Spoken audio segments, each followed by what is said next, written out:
Hello, everyone, and welcome back to the Hammer Territory podcast. This is episode 261.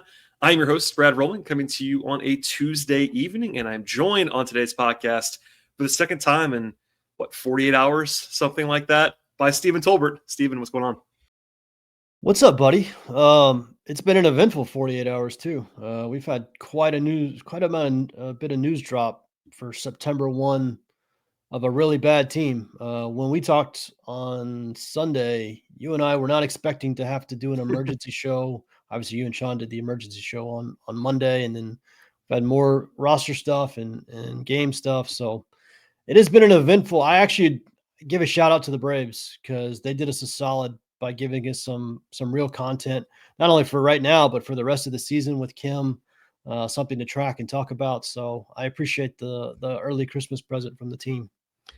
Absolutely, and you alluded to it, but in case we have new listeners, I just want to plug this.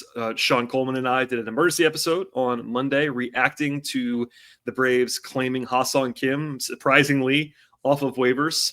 A guy that we have been talking about for a long time on this episode, on the show, dating back to the winter when he was a potential free agent target. That was a prominent thing, and it was a surprise, came out of nowhere. It also makes sense, as we'll talk about more, and we'll kind of talk about that more today because he, number one, is with the team. He was activated. He debuted. He had 2 hits on Tuesday. All of that transpired. And then later on in the show, we'll kind of get into the more normal stuff going on with the Braves. A weird blown lead on Monday that we'll breeze through, I'm sure. A little bit of a look ahead to a Rookie of the Year potential showdown on Wednesday evening in Chicago. But first things first, Stephen, I weighed in already a little bit on Kim, so I will save my thoughts and I will tee it up to you. What was your take? I mean, it was obviously a big surprise, but given all the money that's in play, the commitment that you have to Ha-Seong Kim, all those things, what was your reaction? I think you have the benefit now of 30 hours of a little bit of history on this thing to dive into. Yeah, what a fascinating move. When that popped across the wire yesterday, I mean, it's sent a shockwave through, obviously our podcast and our DMs, but a bunch of people that I follow just out of nowhere. And, this waiver system it's not revocable waivers. It used to be revocable waivers a long time ago. It's a different waiver system. We can get into all the manifestations of that if you want. But I love the player. This is the guy we talked about a lot in the off. You'll remember, Brad. We talked about this guy a million times in the offseason as probably the most likely, in terms of how much money he was going to command, probably the most likely shortstop the Braves could realistically go get. Willy Adames was never that attainable given the price tag. And Kim's shoulder was going to cause him to go for quite a bit cheaper. And he did go for quite a bit cheaper. He just didn't go to the Braves. He went to the Rays. And so it's a fascinating deal. And I really do like the player. He's an above average bat at shortstop, which just that alone is an incredibly valuable player. An above average bat at shortstop, a good defensive shortstop. The Braves have not had that consistently since Dansby, probably more fairly to Orlando. Probably that 23 season was at that level, at least for half the season, but consistently they haven't had this in probably 4 years or so. So it is massive news at probably the Braves' biggest positional need. The contractual stuff is what I find most fascinating, to be honest with you.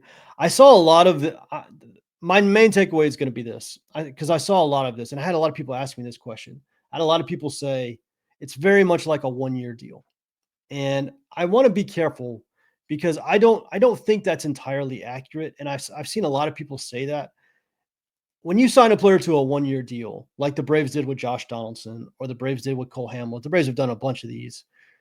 You have full access to both the upside and the downside. Like, you have access to all the benefits that come with great performance, and you hold all the risk that comes with bad performance. That's a typical 1-year deal. When you have a player option like Kim has, you don't have complete access to the upside, because if Kim goes nuclear this month, if Kim has a 250 WRC plus, plays elite shortstop for the rest of the month, he could decline that player option and go be a free agent, and you lose him for 2026 for nothing in return. You get nothing out of it. However, on the downside, if he tears that shoulder again, if he gets hurt again, if he's bad again, or some combination of hurt and bad again, you're on the hook for all of that money, because he's going to opt in. You're going to pay him $16 million, And whether he's good or not, whether he's on the field or not, you're on the hook. So it is substantially riskier than just a standard 1-year deal because you don't have full access to the upside, because if he goes nuclear, you could lose him, but you have all the risk of the downside. And that's why the Braves give out 1-year deals a lot, but never give out player options because they are substantially riskier. And I saw a lot of like, it's basically a 1-year deal. I don't think that's accurate. It's much riskier than a 1-year deal. That being said, the shortstop market is so dead and so hard to come by. I understand the gamble they're taking. And I think I actually agree with it, but it is a gamble. It is a risk that they don't typically take. For sure. And I think, in typical fashion, Sean was a little bit probably more positive than I was, but I like it. I like it too. We did try to lay out the risk of it all because there is some, and yeah, it could be a normal 1-year deal to your point. Like if this was done in June versus on September 1st, there'd have been even more risk on the Brave side. Because right now you're talking about 3.5, 4 weeks, right? There isn't that long for Kim to use your parlance, go nuclear. Because you're right. If he goes nuclear, but all the reporting that I've seen, and I have my guard up right now for sure, our colleague Ken Rosenthal and others have everyone's kind of baking in like he's likely to pick up the option. That is 100% the most likely outcome. We agree there. Yeah. And also, given Alex's record in the past, I think there's a decent chance that they also renegotiate and sign him to a couple year, maybe a 2-year deal. Yeah. That's for less than $16 million annually, but for more guaranteed money for Ha-Seong Kim. That's possible too. There is flexibility, but I firmly agree with you. Like a lot of Braves fans, I think for good reason, are not used to talking about player options because Alex doesn't give them out. They don't do this. Right. We never talk about these because they don't do them. I mean, and Alex has said that it's almost a policy that they don't give them out, which is part of why it's so interesting. But I think it's all those things that you said. It's the player is an appealing skill set. He can hit while also playing defense. I know the popular name that everyone wants to talk about all the time is Bo Bichette, right? He's the big name on the market. He's not a quality defensive shortstop. No, he's a good hitter. He's a really interesting player. But if you were to go do that, maybe they would have considered it. I have no idea. But you are sacrificing defense if you're doing that. You're going offense at that position. Traditionally, the Braves have really liked to have defense at shortstop. Yeah. And Kim is not maybe the upside hitter that Bichette is, but his defense is considerably better, and it's cheaper. I mean, Bichette's having a good season. He's going to be expensive, and he's really the only other guy, barring trades. And I don't tell you this, Stephen, but just for Braves fans, like it's been proven now for a couple of years, it's really hard to get shortstops. If you have a good one, you don't let them go until they're a free agent and they outpace your market. That's the only time guys basically leave is if you're about to enter a full rebuild or you're about to be priced out. Like the Braves losing Dansby was because he hit the market at a time when he could make a lot of money. Yeah. Like that's the only, and Willie Adames is the same thing. He never leaves Milwaukee other than he priced himself out of Milwaukee. Yeah. That's what you're talking about. And the Braves, I don't think the Braves want to give out $150 million in shortstop. They don't seem to want to do that. So here we are. And usually when you're giving out $150 million to a shortstop, he's 29, 30 years old. Where Dansby was. That was part of it. I think they probably would have paid Dansby his average annual value was palatable. It was the length of the contract. Exactly. And listen, defense is a young man's game. Defense does not typically age well. So listen, the Padres, and this matters for the Braves right now. The Padres gave Xander Bogaerts like $280-300 million. Bogaerts played shortstop exclusively for the Red Sox. He signs this massive deal with San Diego, and Kim immediately supplants him at shortstop because his defense had fallen off. Like shortstop defense falls off fairly quickly. So you do have to be careful handing out these long-term free agent contracts that they get.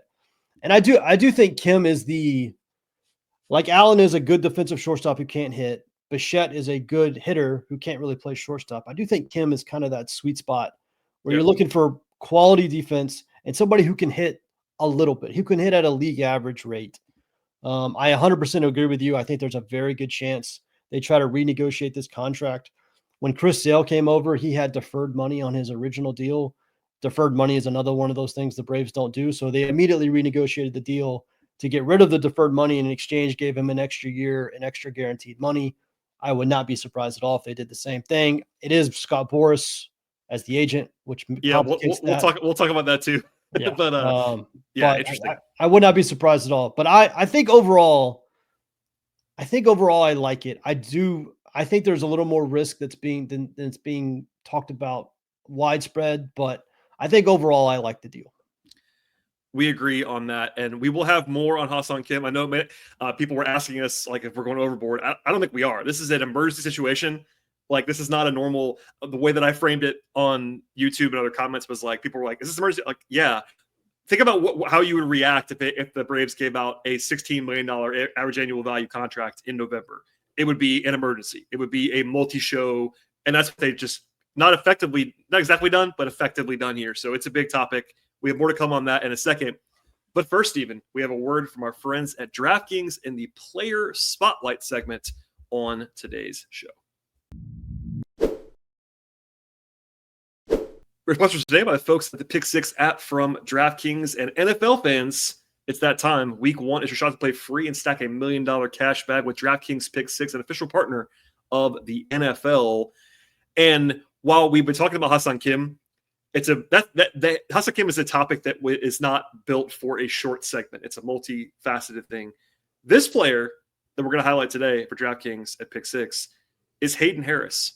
And this has not been a new topic for us. We discussed Hayden Harris several times, but finally, in the parlance of Braves fans, finally, Hayden Harris was called up on Tuesday. After the long national, or at least regional nightmare is over, Stephen, Hayden Harris has been called up. He actually debuted, pitched well, scoreless inning on Tuesday.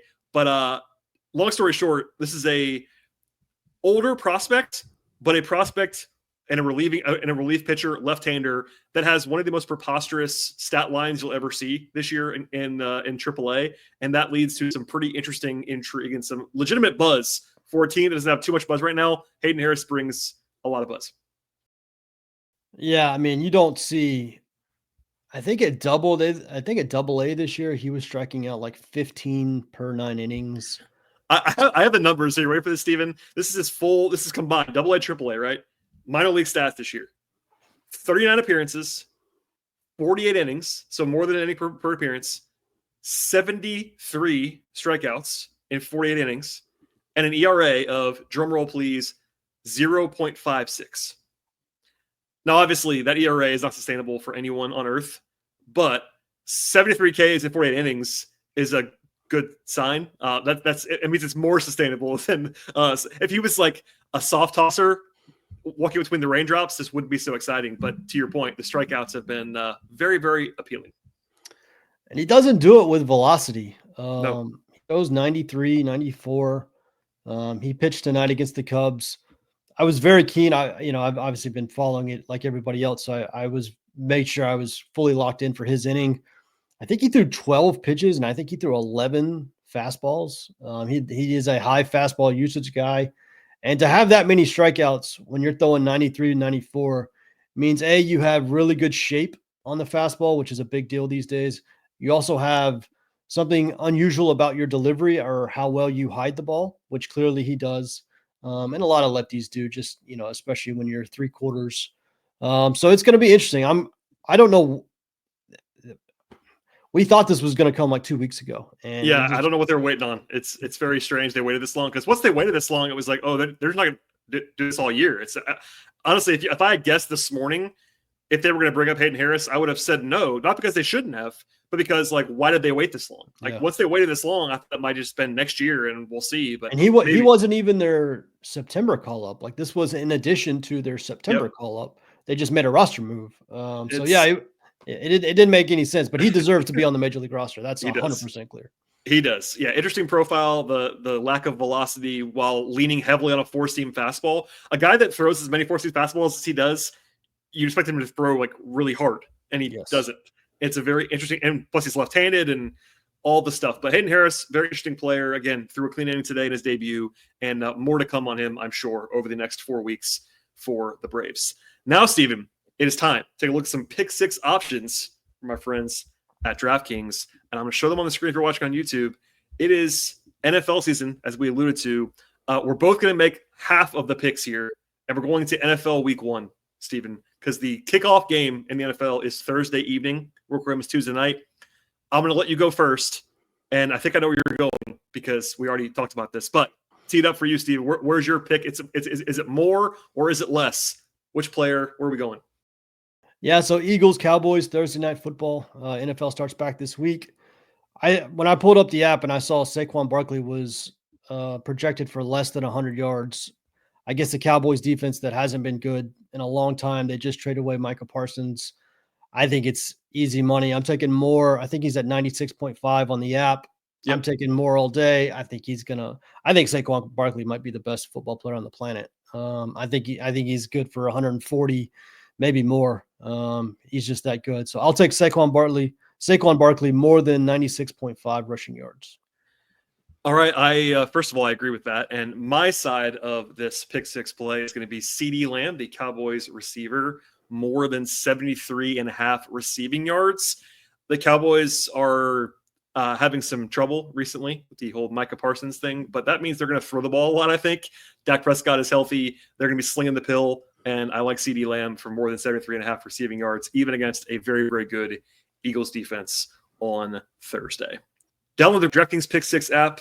Use code FOUL, opt in for free, and start stacking entries for NFL Week 1. There is zero cost and huge upside in partnership with DraftKings Pick 6. The crown is yours.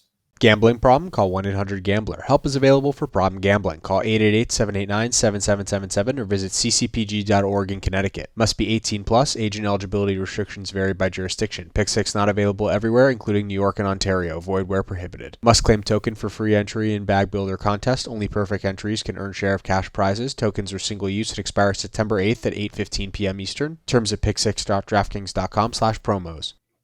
All right, Stephen, let's discuss a little bit more about Ha-Seong Kim. You mentioned the name of Scott Boras. It's not a full-blown mailbag, but we got a few questions that I want to make sure we hit on after the show on Monday. We intentionally were going rapid fire. No one had talked yet. Alex, by the way, still hasn't talked as we're talking. It's been 24 hours. He has not talked, but Snit, of course, did because they had a game today. But Scott Boras is a name that is prominent among baseball fans. He's the biggest agent in the sport. Everyone knows that.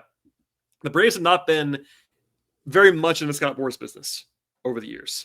In fact, the most recent time I believe that they have a Scott Boras client was Dallas Keuchel in 2019. And that was a very odd situation where Keuchel wanted a long-term deal. He couldn't find it. And the Braves gave him a 1-year deal, like we just talked about, in like June. I think it was like June or July when they brought in Dallas Keuchel.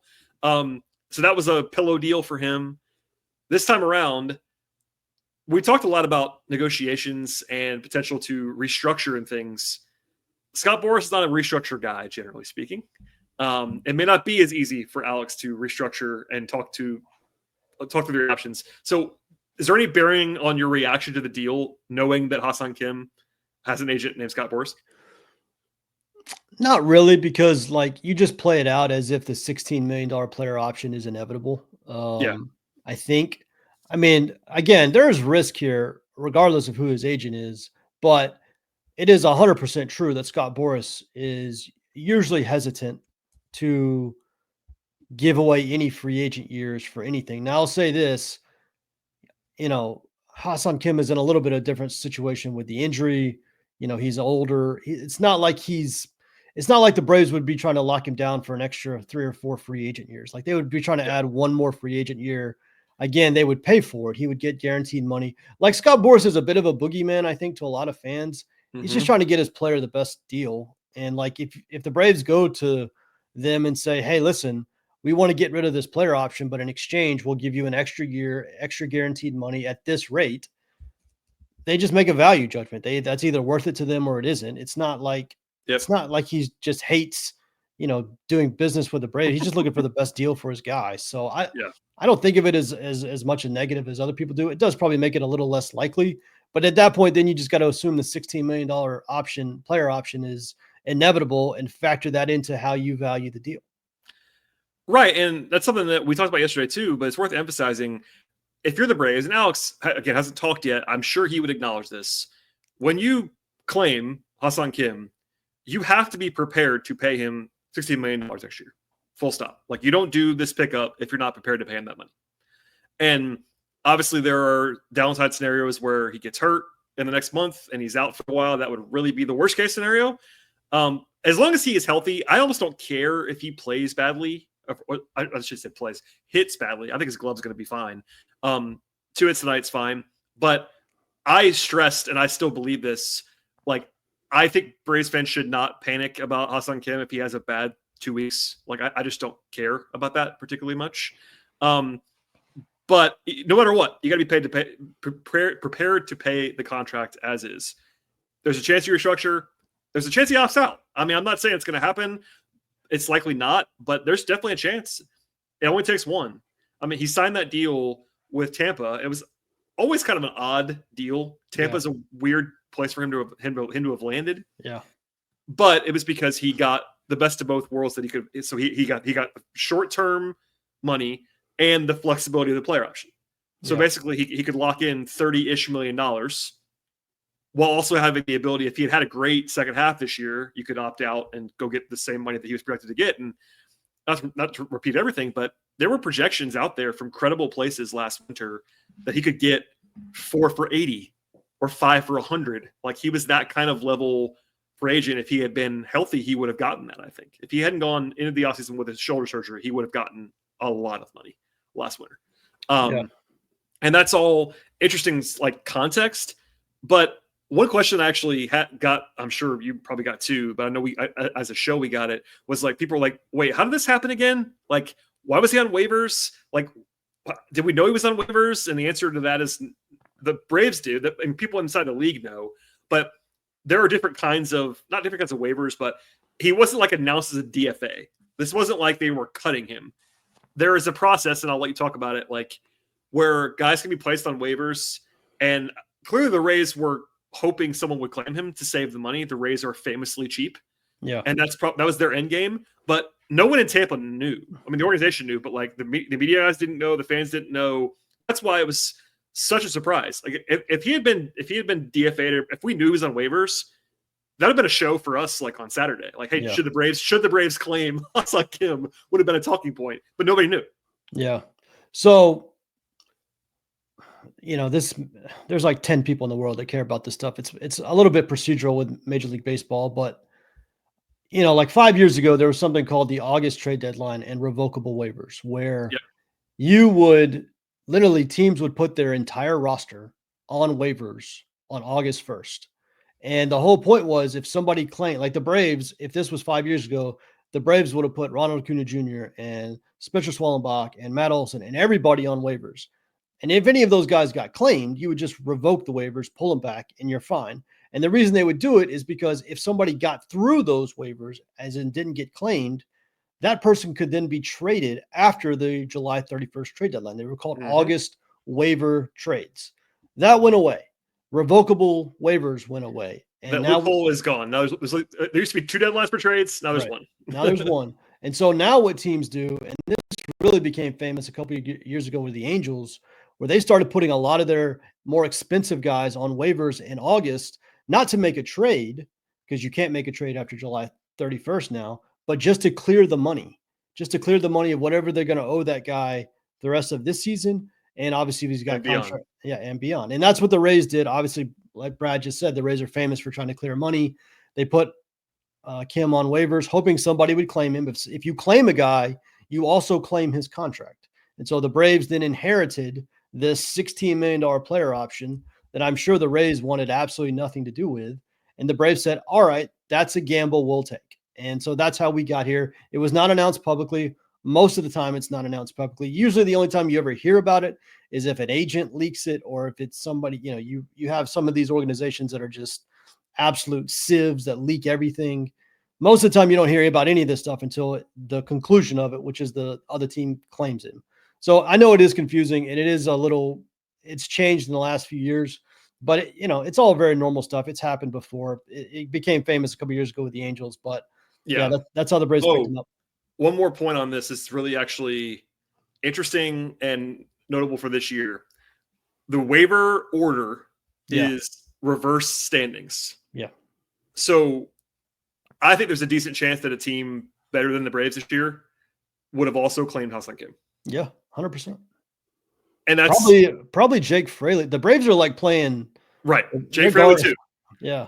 Jake Fraley's the same thing. Lower profile, of course, but Jake Fraley was a guy that, like, yeah, I mean, that was an auto claim. Like, he's not some like $20 million player, but he's a real bench piece. Like, that's a real guy to have on your roster with platoon advantages. And we were trying to talk. We talked about that when they got him. It's like, well, that's a nice ad for where they were.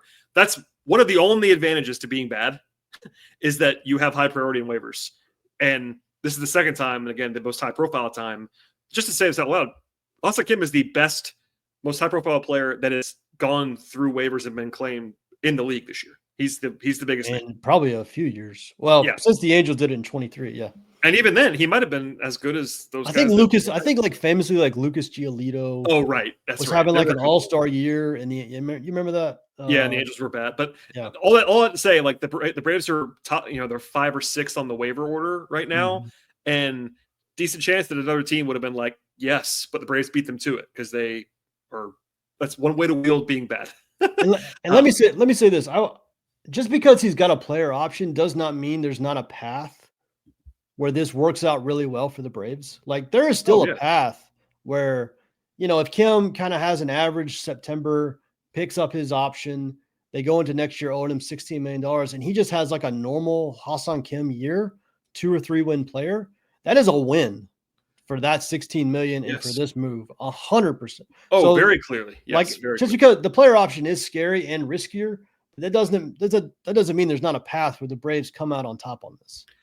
This is not an exact science, but Fangraphs has this value calculator that's tied to WAR, and I will just read you the amount of money that he was quote unquote worth according to Fangraphs in the 3 previous seasons. So 2022, he was worth $29.1 million. 2023, $33.7 million. 2024, he got hurt near the end of the year, didn't even play a full season, and was still worth $21 million. Yeah. So if he's just like the guy, not even the guy he's been, if he's 85% of the guy he's been, he is worth $16 million. Like, and especially when you factor in the 1 year of it all, like if we get to that point, and we'll know in 5 weeks from now, basically, well, not 5 weeks from now, it's the World Series. So 8 weeks from now, we'll know if he's opting in or not. And at that point in time, it's like, okay, if it is the expected outcome of 1 year, $16 million, we'll probably talk about this exact thing. I'll probably ask you, okay, Steven, would you do this right now? If he was a free agent, would you give him this contract? Yeah. And the answer for me, it's probably going to be yes, I would guess. Once he opts in, it really is just like a 1 year, signing a guy to a 1 year free agent contract. At that point, yes. Once we get past that decision, it's a lot easier to discuss because the things are certain. But yeah, that's exactly right. You're basically trying to, you need to get through the next month, make sure he doesn't get hurt. That is the downside. You're basically, that's the biggest thing. Hopefully he stays healthy. Avoid. Yeah. And when our guy Ken Rosenthal reported, it was like, by the way, he's ready to come off the IL. Okay, and then he literally reported, came off, and played and looked fine today. Yeah. So hopefully that's the case. Hold your breath for the next 4 weeks. One more thing, and then we can move on, and we'll probably come back to him many more times in the next 4 weeks. This is kind of funny to me that he was even like a talking point. But Brian Sticker was asked if he was going to play shortstop in the lead up today, and to his credit, Stitt did not even do like the fake. Well, we'll see what. No, he was like, no, we got him to play short, and I appreciate that about Stitt. Stitt didn't do the wobble. It was like, no, he's going to play shortstop, and then he started shortstop the first day. We all knew that, Steven. I'm just saying it out loud for anybody that was worried about. Because I know he has played other positions in the past, but if you look at the Braves roster, it's like obviously he's going to play shortstop. I mean, why wouldn't he? If he's not playing shortstop every day, I got several questions. The way that Stitt framed it was basically he's going to play every day unless there's. I mean, maybe they'll give him a day off at some point, but he's going to be playing shortstop every day. Shouts to Nick Allen one more time. Back to the role he was probably should be in the whole time. Nick Allen did a good job this year. He can't hit. He did a good job this year. FT fam, designer clothes can be expensive, but we want our clothes to look good. We want to feel good. We want them to be affordable. And Kratz, if you tell me that I can wear a t-shirt that looks like it's tailored, but it's not actually tailored, and it just comes that way, then sign me up for True Classic. Have to. You got to sign up for it because these shirts are soft, they're thin, they're durable, and they're very versatile. You can wear them to the gym. You can wear them out to a nice dinner. Let's get after it because these shirts are the real deal. They are. Check it out. I've got one of the performance ones. It's a nice blue, fits well. I can go to the gym. I can go out. I can do FT in a shirt like this. FT fam, there's a reason why True Classic has sold over 25 million shirts to more than 5 million customers. And they are racking up over 200,000 5-star reviews. See for yourself with our exclusive link at trueclassic.com/foul to save. That's trueclassic.com/FOUL. Okay, Stephen, let's get on to other topics briefly before we get out of here. In the last 2 days, the Braves have played 2 games. The Braves have lost 2 games. Take-a-thon-wise, that was good. If you are one of the people rooting for losses, the Braves are now, I believe, tied for second or maybe third in the take-a-thon race for lottery ping pong balls. The White Sox are locked in at number 1, so there's a ceiling on where you could go for the Braves, but they have the ability to get to as high as number 2 in that list. Monday's game was very 2025 Braves. They had a 6-1 lead and blew it and lost in 10 innings and added another 1-run loss. By the way, these are both 1-run losses. The Braves, I believe, in fact, I know they did. They expanded their league leading total of 1-run losses to like 33 or 34, one of those. It's jarring. But anything you wanted to add? I mean, Spencer Strider was probably the biggest thing to talk about from Monday. He wasn't terribly sharp. He didn't get killed or anything, but he was probably the one like lead story of that game. Yeah, so again, we've been kind of tracking Spencer, what he's doing in all these starts. He went back up, in the last start against Miami. He had really changed up his pitch mix. He'd gone down to like 38% fastball usage, which is a huge drop for him. He was back up. I didn't get it at the very end of the game, but like with a few batters left, he was at like 61% fastball usage on Monday night. So again, we're just tracking it at this point. There is not really, it's too small data to conclude anything. He wasn't great. His velocity has actually dropped a little bit more. He was throwing a lot at like 93, 94 on Monday. So I don't know if he's getting tired. We've talked in the past before. Is there going to be a point where they, at what point do you kind of pull the plug on Spencer's 2025? We'll talk about that when it happens, but it doesn't seem to be going to happen anytime soon. So yeah, he was just average, and the bullpen had a rough night. Offense actually scored some runs, which was their problem in Philadelphia, but bullpen, gave it up. Cubs are good, like we talked about, and yeah, 2 more 1-run losses to add to the leading tally. I saw some Pierce Johnson consternation. He allowed the 2-run homer to tie the game in the 8th on Monday. Just to say this out loud, Pierce Johnson's been really, really good. I know he gave up the lead in that game, but in his previous 27 innings of work, he had an ERA of 0.87. People, and I get it, it's natural, but there's always a tendency to, when a guy has a bad night, to say he stinks or something, and it's like, well, no, he's been quite good. His ERA, even with that, is like in the mid-2s for the season. Like Pierce Johnson, it's been good. Like I think Iglesias, Johnson, and Kenley. I have to go back and look at the numbers, but I think in the second half, all those dudes have been incredibly good. Oh, I'm finding it now on Twitter because I tweeted this out today. Raisel Iglesias. It's been about 3 months now. His last 32 and 2/3 innings, he has an ERA of 1.65, a FIP of 1.78, with 36 strikeouts and 4 walks. Yeah, he has been like utterly dominant, prime Raisel for 3 months now, basically.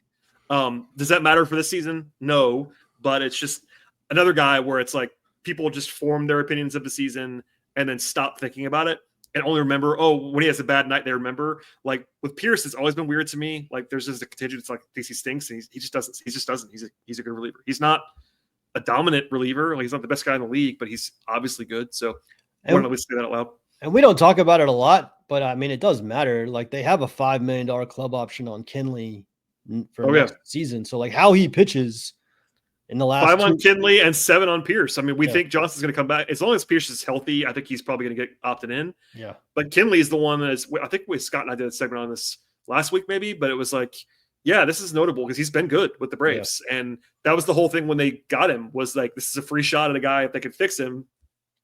Relatively not super cheap, but $5 million if he's a good reliever that's a good price. So. Yeah, and now they have Hayden Harris in the bullpen. They've got Munoz in the bullpen. Roldy Munoz made his debut along with. In fact, the Braves had 2 debuts today on September 2nd, and both pitched well. So, and so that, You're looking at adding Dylan Lee, Daysbel Hernandez, Joe Jimenez, maybe. Like, you can start seeing the outline of the 2026 bullpen already. They're going to have somebody to close games. I don't know who the manager is going to be or how they feel about having an established closer, but if it's anybody kind of old school, they're going to want an established guy. Could be Iglesias, but you can start kind of seeing the outline of the 2026 bullpen. I can already see the takes if they sign Iglesias in November. Yeah. Can already see that coming. That'll be for another show. We already mentioned it. They lost today on Tuesday, 4-3. Couple home runs, both solo shots from Ozzie and Eli White. Ozzie has been quietly good since the All-Star break. OPS about 800. Like, he's showing all the signs that you need to see. You made a point, and I'm going to throw it to you to give this point on the air. It's a good one before we started recording about potential of the impact on the Ozzie decision by the arrival of Ha-Seong Kim. What do you think about that? Yeah. So there's been this, Ozzie is not a good defender. And so if you have a bad defender at shortstop, if they were targeting like a Bo Bichette or somebody, it's tough to have like a Bo Bichette and an Ozzie Albies up the middle at the same time. However, if you have a really good defensive shortstop, and the Braves, at this point, it seems like they're going to have a really good defensive shortstop in Ha-Seong Kim next year, it is A, much easier to pair him with Ozzie up the middle, and B, it gives you some cost certainty about what it's going to take to put that together, making the $7 million club option on Ozzie, which was already very likely to be picked up because of the $4 million buyout. It just creates clarity. And then you add in the fact that Ozzie has just looked substantially better in the last, month or so, maybe go further back than that. It has become, at least in our opinion, we don't know for sure until it happens, but it seems much, much more likely at this point. I don't know if it was ever unlikely, but it seems much, much more likely at this point that Ozzie's getting picked up. Yeah, there was a report by Mark Feinstein last week or 2 weeks ago that it was likely. I always was in the camp of Ozzie. If Ozzie shows anything, they're going to keep him because there's the loyalty factor. That's probably the wrong word, but like they know him. There's a substantial buyout. Mm-hmm. Everyone loves Ozzie. The history has been good. I know people have maybe memory hold that, but he was basically a star level player several times. He's still relatively young. So unless he was just awful, and he was awful for a while this year. Yeah. So but unless that continued, I thought it was always likely. But yeah, I mean, the combination of, we think, again, not for sure, but we think spending a shortstop and Ozzie's bounce back, I would be surprised. I'd be very surprised now if they did not pick up the option. And there's a world now where, I mean, you've removed Nick Allen, you've added Profar to left, you're going to probably get a DH. Like, there's a world where now you could bat Ozzie ninth. Like, there's a world where Ozzie's now the worst hitter on the lineup, depending on that's possible. Yeah, depending on what Michael Harris is doing in that night. There's a very or that month, right? There's a very good chance every night you come to the park, Ozzie is probably your worst hitter. And so if he's your worst hitter, it's a little bit different than when like Nick Allen's your worst hitter. He's just got a baseline to him that he's not going to get too far below. So I do think it's more likely now. It's only 44 games, but him having a 798 OPS in the last 44 games, which is since the All-Star break, that's something that with due respect, Nick Allen cannot do for 44 games. Like, even for 44 games, much less a full season, he can't do that. Ozzie is capable of doing this for a full season. Like, it's September 2nd. It would not surprise me next year if Ozzie Albies hit 25 homers and was a 4-win player. Like, it wouldn't surprise me. I'm not saying I wouldn't project that, but that's a reasonable outcome for a guy who is still, it seems impossible, but he's still only 28 as we're talking. I've been around forever, but and it just matters less. Like, it matters a lot when you're batting sixth, which is where Ozzie has batted for a lot of this. When you're batting ninth, the impact is a lot. I mean, it just doesn't matter. You don't have to be that good to still justify you being on the team, paying that contract. So, like, the fact that they've raised the floor of the lineup with Profar and Kim allows them to carry Ozzie maybe more than it would if they hadn't have made those moves.